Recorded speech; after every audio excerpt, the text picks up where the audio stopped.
Yo, pag-aralan naman natin yung bagong hero na may napaka-interesting na skill mechanics. Kakaiba siya kasi una, hindi basta-basta nagko-cooldown yung mga skills niya. Pag ginamit mo to, magkakaroon lang siya ng timer kung hanggang kailan mo pwedeng i-follow up yung susunod na skill mo.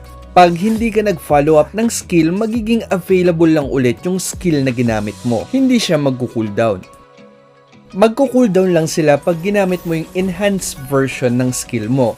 At take note, lahat sila sabay-sabay na magko-cooldown. Napapaisip ka na ba dahil sabay-sabay magko-cooldown lahat ng skill mo, maganda siguro mag-enchanted talisman para masagad mo yung 45% cooldown reduction. Actually, hindi. Bakit? Una, sobrang liit lang ng pinagkaiba ng 45% cooldown reduction sa isasuggest ko sa inyong 30% cooldown reduction lang. Ipapaliwanag ko sa inyo mamaya kung bakit 30% lang yung suggested ko. Ipapakita ko muna sa inyo ngayon kung ano yung pinagkaiba ng 45% cooldown reduction sa 30% cooldown reduction. Ito yung itsura ng mga skills mo pag naka 45% cooldown reduction ka. 4 na segundo yung magiging cooldown ng mga skills mo. Ito naman yung itsura pag naka 30% cooldown reduction ka. 5 segundo yung magiging cooldown ng mga skills mo.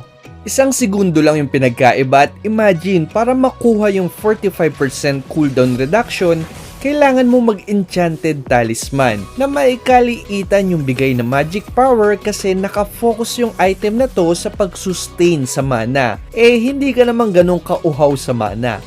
Mamaya may dalawang build akong isasuggest sa inyo, yung burst build na ang core item ay lightning truncheon o kaya yung isa naman na calamity reaper yung core item. Parehas mataas yung bigay na magic power nito kaysa sa enchanted talisman at mas pang burst yung passive nito, hindi katulad ng enchanted talisman na pang mana lang. Bukod pa dyan, may bigay ding mana regen yung calamity reaper kung may issue ka talaga sa mana. So ngayon ang tanong, bakit 30% cooldown reduction yung suggested ko? Bago ko sagutin yan, napapaisip ka ba kung sabay-sabay magko-cooldown yung mga skills mo, anong gagawin mo habang nagko-cooldown sila? Dito napapasok yung isa pang effect ng passive mo.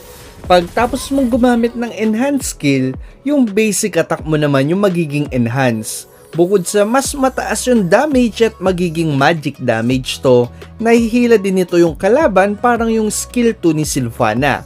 At tatagal din to ng 5 segundo. Naalala mo pa ba kung ilang segundo yung cooldown ng skills mo pag naka 30% cooldown reduction ka? Tama ka dyan, 5. Ito yung dahilan kung bakit 30% cooldown reduction lang yung suggested ko para mataas na yung burst capability mo, 100% pa yung uptime mo kasi saktong-sakto yung cooldown ng skill mo sa duration ng enhanced basic attack. Siyempre, ang susunod na tanong na dito ay paano nagiging enhanced yung mga skills mo? Simple lang naman yung mechanics niyan. Kailangan mo lang gumamit ng 2 skills sa loob ng follow-up time mo. Tapos, magiging enhanced na yung susunod na gagamitin mong skill.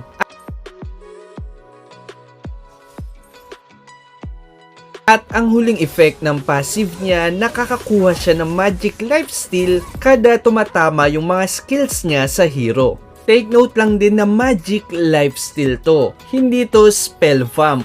Ibig sabihin pati yung enhanced basic attack mo dahil magic damage yun nagbe-benefit din dito. At tumataas din yung magic lifesteal mo depende kung ilang skills yung mapapatama mo sa hero.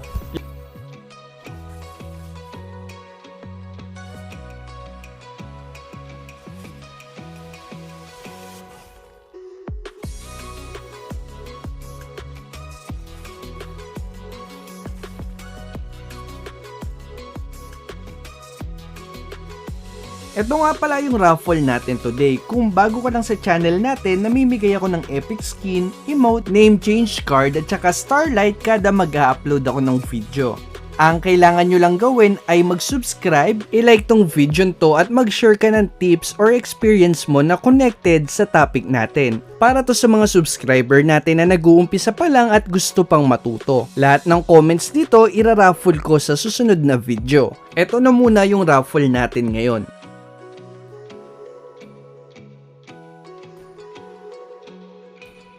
Ang mapapanalunan mo ay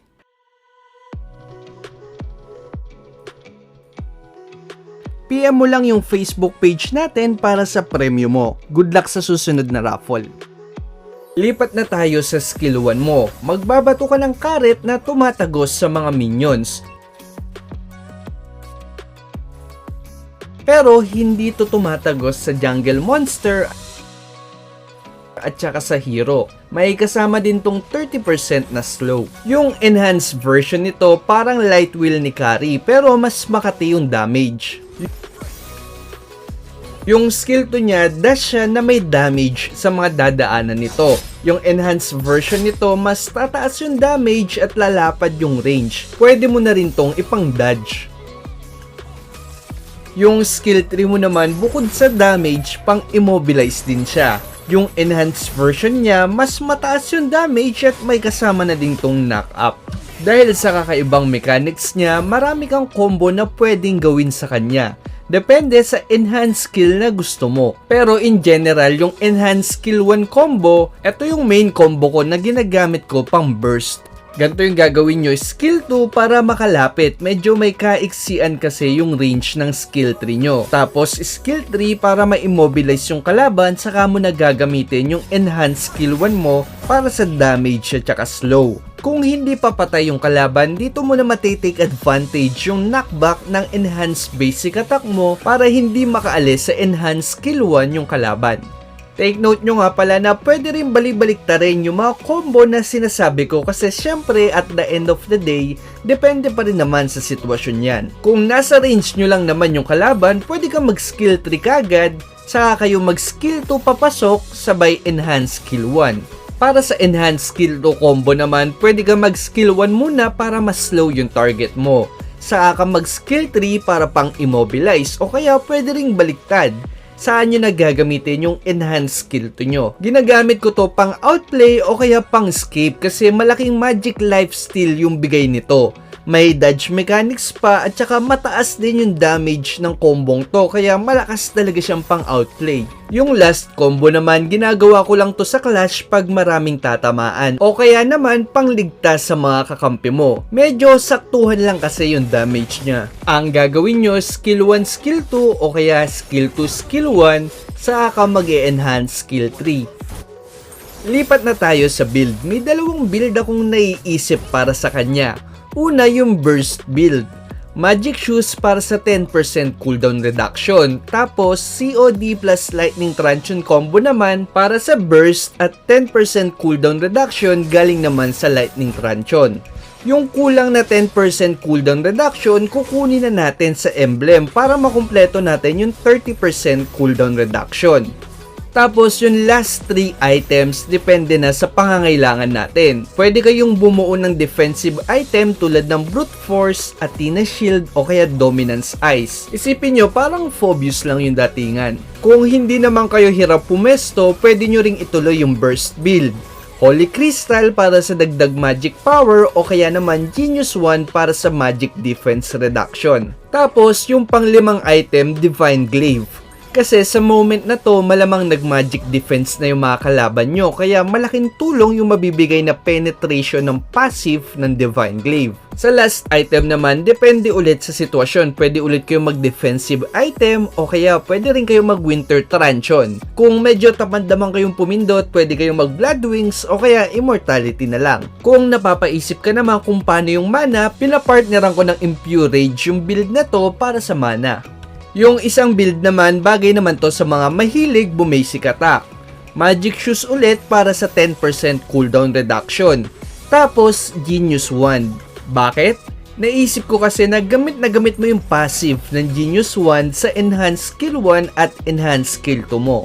Saka ka na magka-Calamity Repair para sa 10% cooldown reduction, mana, at saka bagay din sa ito kasi kailangan mo naman talagang gumamit ng basic attack pagkatapos mong kumombo. At syempre para makumpleto yung 30% cooldown reduction, kukuha ulit tayo ng 10% mula sa emblem. Yung susunod na item dito, Holy Crystal para sa additional magic power. Nag-i-scale din kasi yung damage ng passive ng Calamity Repair based sa magic power mo. Tapos yung last 2 items parang yung unang build kanina. Divine Glaive, at saka kung anong situational item na yung gusto mo. Pagdating sa spell, execute yung ginagamit ko, pero pwede nyo ring i-consider yung flicker at saka yung sprint kasi pagkatapos mong kumombo, wala ka ng panakas. Kung tatanungin nyo naman ako kung bakit hindi retry para sana jungler, ang nakikita kong issue, sobrang bagal niya mag-clear ng jungle kasi una, may katagalan yung follow-up time ng skills mo.